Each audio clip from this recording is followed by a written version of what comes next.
أهلا بكم متابعي قناة نهاية الكلام. فضلا وليس أمرا الإعجاب بالفيديو والاشتراك بالقناة وتفعيل زر الجرس ليصلكم كل جديد.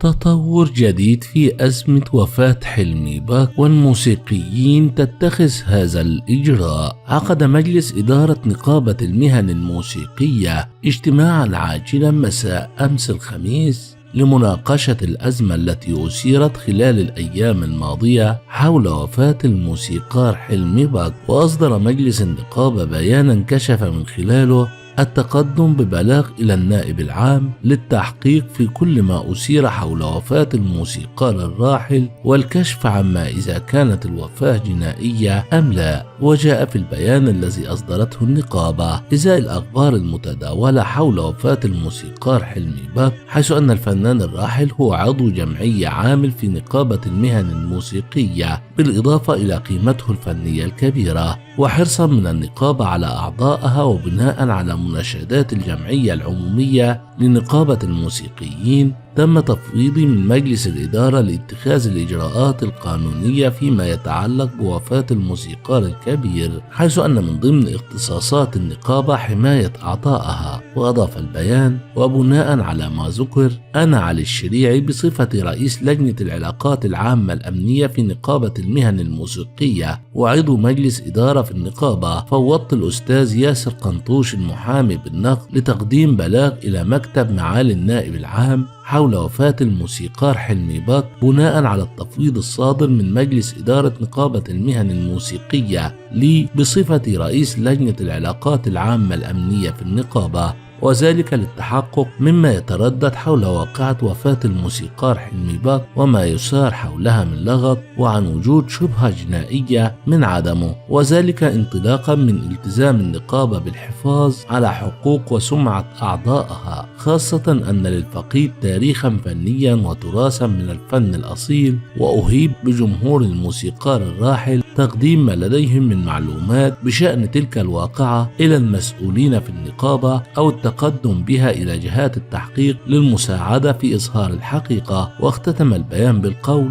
وفي النهاية لا يسعني إلا إرسال خالص التعازي والمواساة لفقيدنا وفقيد الفن المصري، وندعو المولى عز وجل أن يتغمده بواسع رحمته، ونسأل أنفسنا وجمهوره العظيم وذويه الصبر والسلوان. كما كشف أحد أصدقاء الموسيقار حلمي باك عن مفاجآت عديدة حول سماح زوجة الراحل، حيث اتهمها بمنع أشقائه من زيارته وكانت تطمح في منزله. وقال صديق الموسيقار حلمي باك في تصريح خاص: مراته بهدلته آخر بهدلة، وكانت منع أخواته وإحنا من زيارته، وكانت طمعانة في فلوسه وشقته، وتابع: جابت لنا بلطجية وعملت بلاغ.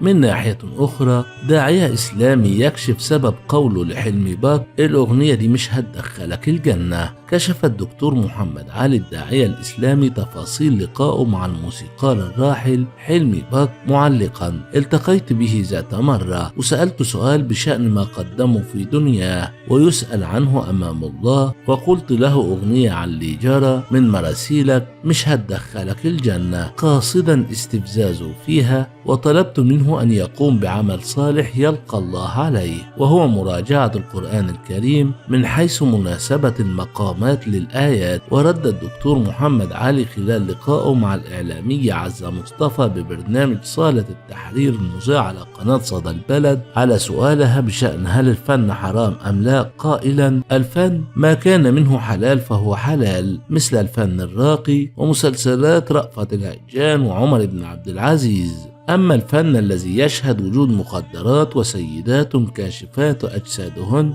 فهذا ليس فنا. وأضاف الدكتور محمد علي أن مشكلات الراحل حلمي باك مع إحدى زوجاته التي اعتدت عليه بالإهانة والضرب والتنمر منعته من مراجعة المقامات، ولكن هنا نقول: إنما الأعمال بالنيات ولكل امرئ ما نوى. كما ردت أرملة حلمي باك: اللي كانوا بيهاجموني بيعملوا شو. ردت سماح القرشي أرملة الموسيقار حلمي باكر على الجدل المثار حولها في الفترة الأخيرة بشأن تعذيبها ومنعها من معالجته ونقله إلى المستشفى وذلك خلال عزاء الموسيقار الراحل الذي أقيم يوم الأحد الماضي بمسجد الحامدية الشاذلية. وقالت سماح القرشي: بقالي أيام ما بنامش، وفي ناس ضغطت على الأستاذ لحد ما توفي. أنا كنت بدخل حلمي بكر الحمام وأغير له بنفسي. الناس بقى اللي بتهاجمني ما سألتش عنه أصلا، كله بيدور على الترند والشو. وتابعت: محدش يجرؤ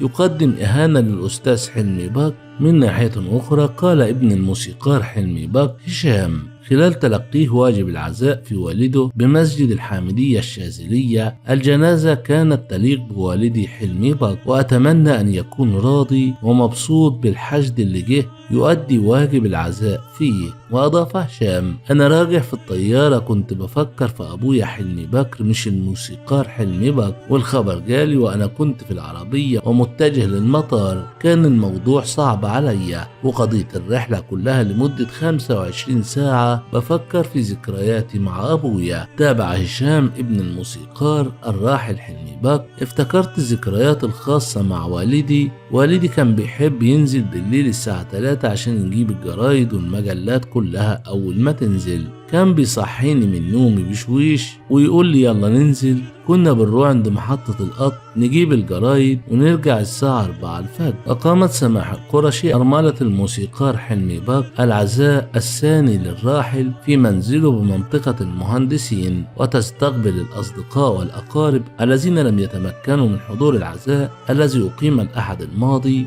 بمسجد الحامدية الشاذلية. وقالت سماح القرشي أنها قررت إقامة عزاء جديد لأسرتها وأصدقاء حلمي بكر في محافظة الشرقية مسقط رأسها، وتحديدا في منطقة كفر صقر التي قضى فيها حلمي بكر آخر أيامه وتوفي هناك. وتحدثت سماح القرشي قائلة: كان غالي على مصر والوطن العربي كله، ولا يستحق المهاترات التي تعرض لها بعد وفاته. وأضافت: كان مستاء من المهاترات التي نالت سيرته والتعليقات السلبية على حياته الشخصية، وكان يقول دائما: كل واحد عاوز يركب الترند. وفيما يخص الصلح أوضحت: لسنا مختلفين مع ابن حلمي بكر هشام أو عائلته، ولا يوجد لدي أي تعليق حول أي شيء صرح به.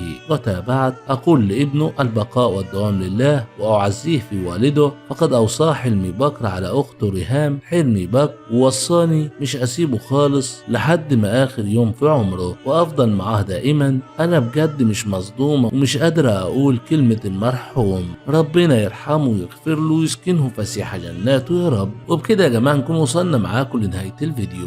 شكرا لكم على حسن المتابعة، دمتم في رعاية الله وأمنه، والسلام عليكم ورحمة الله وبركاته.